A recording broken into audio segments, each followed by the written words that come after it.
Welcome back to the channel, everybody. My name is Trey, and you're watching G Square Tactical.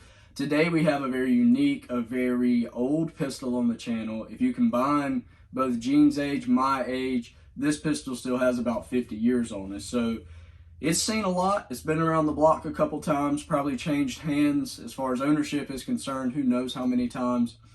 But with that being said, I think it's found its final resting place in my safe and on the channel. So without further ado, let's get into this Colt Ejercito Argentino, model 1927. This is the Hartford model. There's a lot that's going on here, so let's get into it.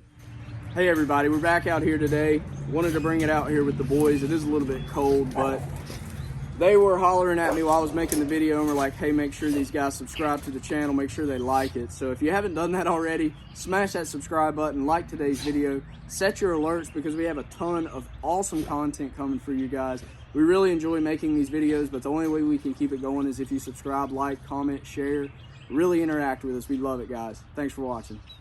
All right, guys and gals, so as I was mentioning, there is a lot going on with this particular pistol, especially when you consider the history. So I want to start out with the history. We'll get into a little bit of a comparison towards the middle/end of this video between this 1911, which is more of an M1911A1 style pistol, and we'll compare it to maybe more of a modern 1911. This particular pistol, chambered in 45 ACP, has a full 5-inch barrel, so it is a full-size 1911, as most M1911A1s are, but it is unique in that it is a iconic symbol of the relationship that Colt had with the Argentine government. At the beginning of this contract, which began in about 1914, Argentina reached out to Colt and basically said, you know, we want to be completely free, completely unique, and completely 100% manufacturing pistols in our own country when it comes to our military supply. Rightfully so. Everything made in-house tends to be made a little bit better. Everything made in the USA, us Americans always try to go towards, we try to buy because we know that, one, we might get a better warranty on it, but we're getting into something we're not supposed to be talking about, I suppose. But with this particular pistol, this Hartford model, Colt originally, under the contract, one part of it was that they would make 10,000 of these 1911s and they would send them to Argentina for their army.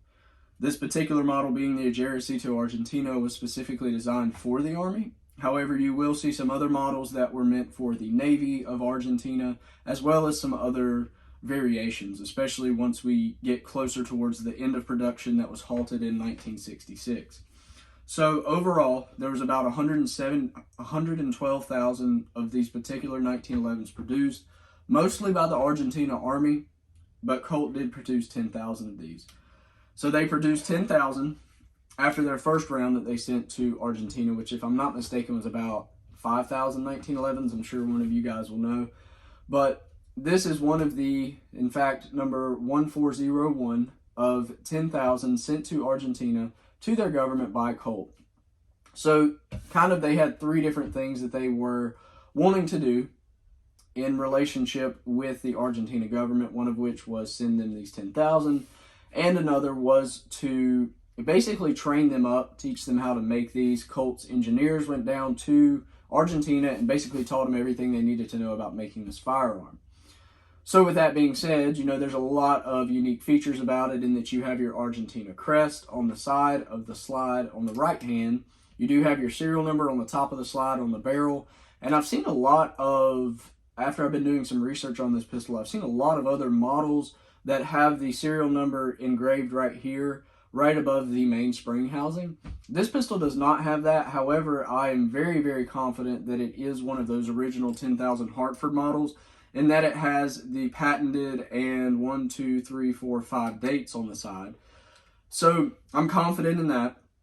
I really like this pistol. There are a couple things about it, one of which, when we went out to the range and we shot this pistol, which unfortunately we don't have any review of, but when we went out to the range and shot this pistol, there were a couple times when the slide would come back upon shooting a round and it would not send the hammer all the way back, as this is a single action pistol per usual per M1911A1 models. it would not take the hammer all the way back, which meant that I would have to either chamber a new round or I would have to pull this hammer back in order to fire it. Not that big of a deal, I guess, but, you know, and I say that because it's such an older pistol, but it has a lot of common features in that you do have a manual thumb safety, which I like, as you've heard me say on the channel a lot with single action firearms. I like that manual safety. You do have some very nice indented rear slide serrations on this pistol, as well as your very, very mil-spec sights in your front and your rear. The hammer does have a little bit of serration on it, though it's not skeletonized. It is very nice. You do have a rear grip safety, which honestly, this gun is very thin in profile in comparison to maybe some other 1911s on the market today. Probably because back in the day they had a lot smaller hands. You know, we tend to be larger fellows nowadays. But you do have your slide lock. It is not ambidextrous, and you have your magazine release on the side here. That is butted up right next to these beautiful, beautiful, beautiful walnut grips that are checkered. So, you know, pure walnut has a very nice checkering for texture. It does not have any serrations on the front of this grip, but does on the rear. I have taken this gun down several times, tried to make adjustments to it due to the fact that we had that basically issue with the slide not hitting the hammer all the way back. I'm sure there's a technical term for that, but I ordered a spring kit from Colt for all of their M1911A1 models. I installed all of those springs, still had a very similar problem, and went to a gun show. They informed me that a lot of the issue with this particular model was that it was nothing but metrics, right? So you have standard and metric measuring system, metric being for a lot of, I mean, you see it a lot in America nowadays, especially with all of these foreign made parts, but standard being more of an American type measurement system. And I didn't want to believe him, because he told me that everything on this pistol was metric, and that's why none of the aftermarket parts were working for me.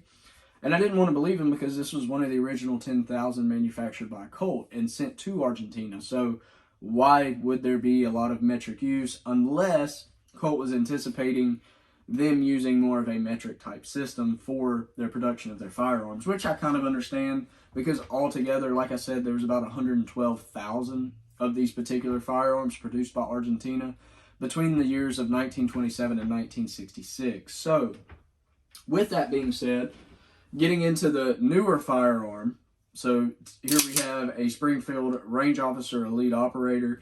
You get your updated sights. You have your fiber optic front, your front slide serrations. You do get a rail on this pistol.